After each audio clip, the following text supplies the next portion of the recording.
nestled in the heart of Christchurch, New Zealand, there stood a sanctuary, a library that held within its walls a world full of wonder and adventure.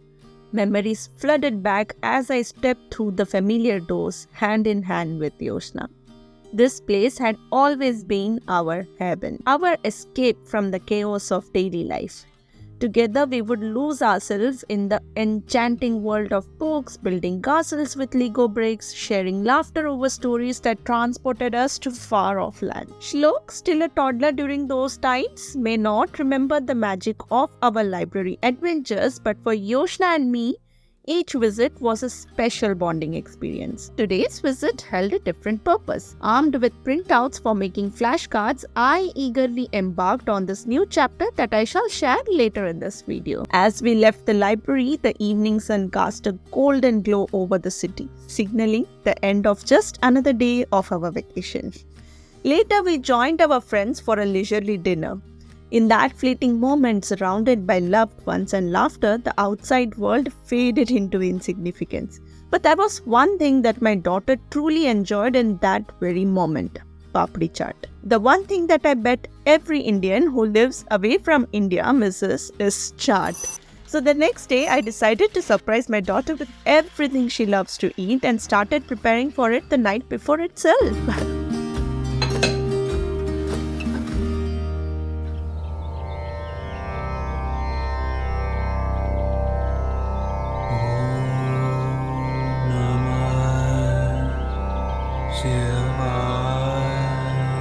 It's the next morning and this day started with a purpose. I began homeschooling my 4-year-old. We started with flashcards for sight words that I just prepared at home.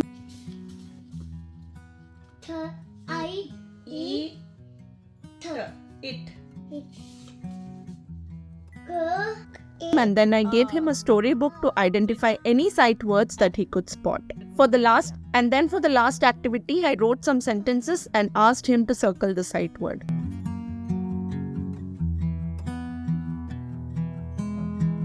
He enjoyed this little activity, and with a full heart of satisfaction, I returned to the kitchen. Started with desserts, preparing a simple custard, a comforting dessert that reminds me of my mother. Not only me, but in my Maika, that is in my mother's house, everyone is fond of desserts. So she used to make this for my mid-morning snacks that I used to enjoy sitting in the train. Yes, back in Mumbai, I had to travel a lot for my work. I am talking about some 12 years back right here. So wind gushing, watching and listening to the strangers around me in the train, I simply loved having this little dessert for breakfast kind of thing. Those were a time. Okay, anyhow, back to present moment. I started with custard and then also made 5 minutes imli chutney. Look at that consistency. Absolutely no need to soak or boil the tamarind because I used a shortcut, that is this ready-made paste that only has tamarind and water. So added that to the pan along with jaggery, get it to a boil and it's ready. I also chopped potatoes to boil them, grated some paneer and also made green chutney. The quintessential chaat chutney. The one additional ingredient that I use is salted bundi. It helps to bind and also give a nice flavor to the chutney.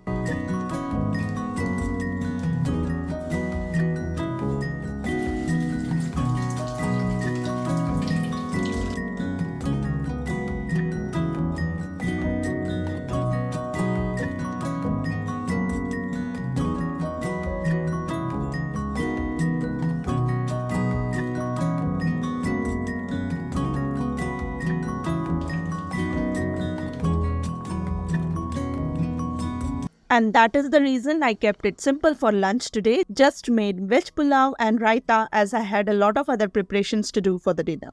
After lunch, I took a break from kitchen and did a little cleaning. I feel just by keeping things in place, the house looks so much neater, isn't it? But with 2 kids, I don't think it's possible.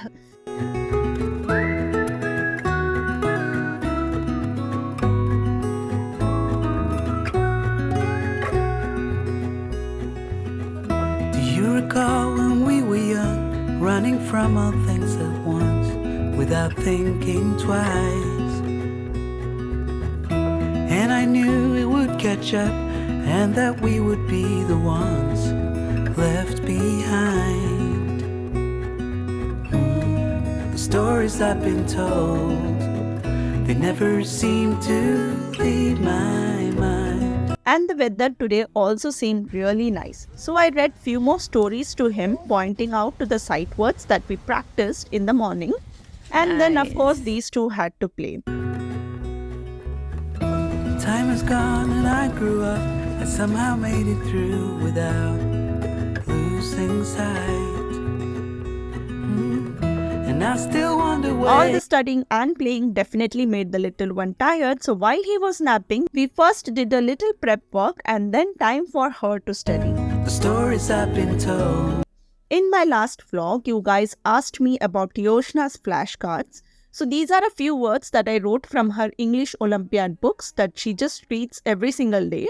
Being away from home means we don't have access to Yoshana's usual study materials. We have turned to YouTube Baba for assistance in preparing for the Olympiad. So I just simply searched for Science Olympiad Grade 4 and stumbled upon few videos that covers the theory and the related questions.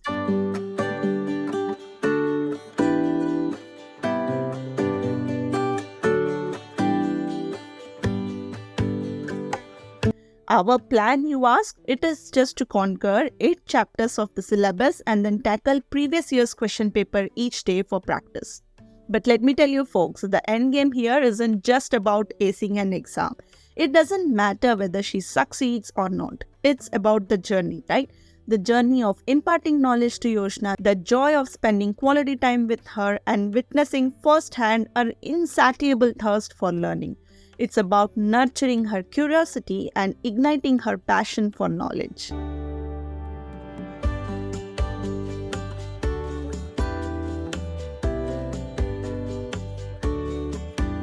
By now, it was around 4:30 p.m. and honestly, this is my favorite time of the day. This is the time when I enjoy my chai, be it here or back in India. This was the time.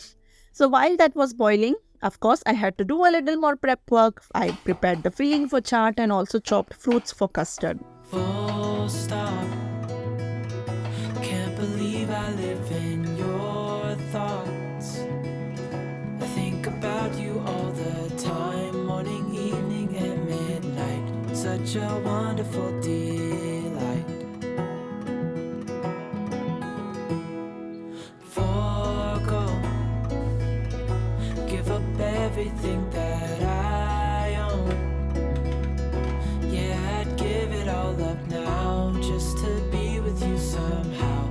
Unexpected love was found. You're the road. And then enjoyed chai and TV time. These days, I love watching farmhouse lifestyle vlog. What do you guys watch? I'm curious to know now. Leaves in mid-August, and I've come out here to say that I love you.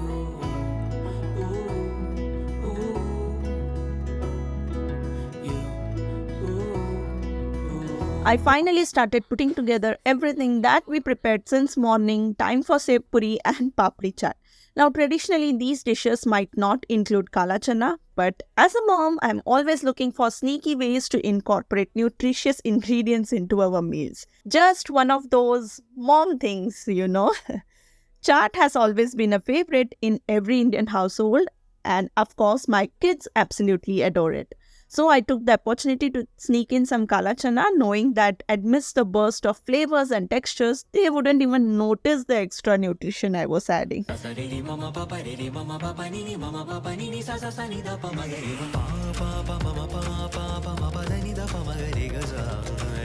I also made aloo paratha, which is Yoshana's favorite, and paneer paratha, that is Shlok's favorite for main course.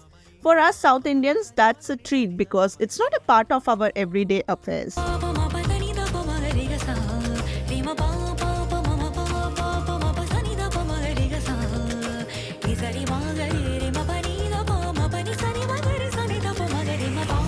But in the midst of making hot parathas for everyone, I was so tired by the end of it that I decided to have the leftover pulao from the morning. So I had a little chaat and pulao. Of course, I couldn't waste it, right? and followed by custard for dessert. Now, do not feel that I'm depriving myself or I should take time to care of myself. I had parathas for breakfast the next morning along with chai where everyone else had oats. So I'm all good. Later, we watched a movie, and after the kids went to sleep, I also treated myself to these mochi balls.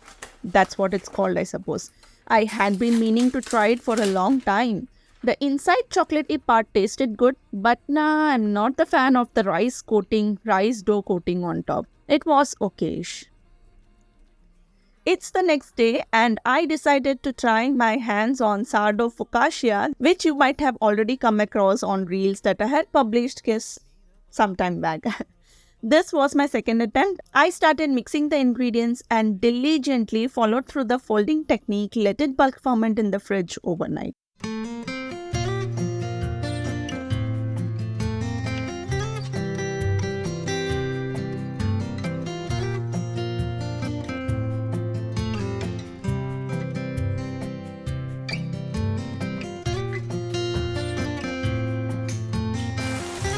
The next day dawned with a surprising shift in weather, typical of the unpredictable New Zealand climate.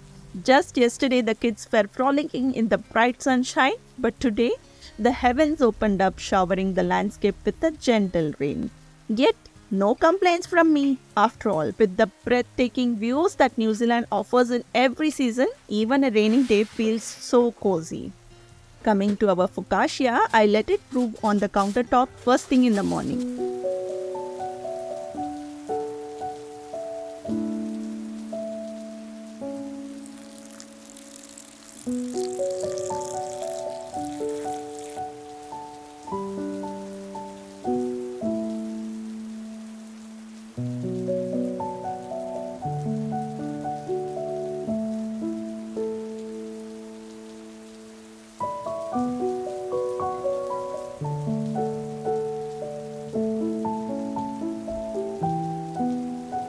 The dough responded beautifully, forming those large, airy bubbles that promised a deliciously light and airy focaccia. With a sense of satisfaction, I dimpled the dough and slid it into the oven, eagerly anticipating the final result. Yet my elation was short-lived as the aroma of freshly baked bread filled the kitchen.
Upon slicing into the focaccia, I was met with disappointment. The texture was gummy and underbaked. But being the resourceful Indian mom that I am, I refused to let it go waste. We had it warm for our evening snacks and toasted the remaining for breakfast the next day. And as I savored each bite, accompanied by olives and fruits for the kids, I couldn't help but smile at the unpredictability of life. While my sourdough focaccia may not have turned out as I had hoped, it still brought moments of warmth and connection as my family gathered around the table to enjoy our impromptu snack. As the rain continued to patter against the window, I found solace in the simple pleasures of tea, laughter, and the love that fills our home. See you next time in yet another vlog. Until then, this is Sushma, and you were watching episode 2 of Sourdough Journey.